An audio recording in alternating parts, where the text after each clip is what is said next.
that are demanding policy changes. They say they are shedding a light on police accountability, addressing police brutality, misconduct, and abuse of authority in the state of Minnesota.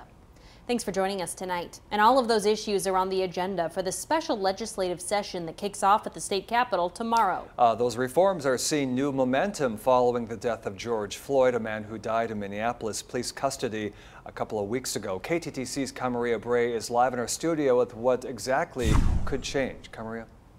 Tom and Caitlin, those changes were outlined this afternoon by Governor Tim Walz and members of the People of Color and Indigenous Caucus, and say the special session will bring change to avoid more police killings. Now, the Minneapolis City Council, as well as other cities across the country, are already banning police chokeholds and other tactics. Walz says there should also be clear records that show any conduct violations by police officers, and those records should be accessible and checked before that officer is hired by other law enforcement agencies.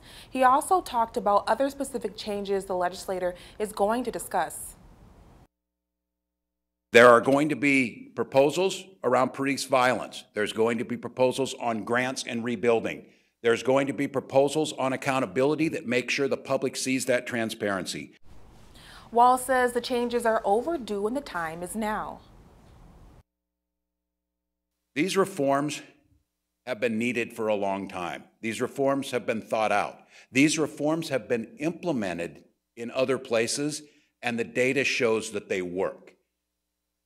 The world saw the worst of Minnesota 3 weeks ago, and this group up here is committed to making sure that the world sees the best of Minnesota.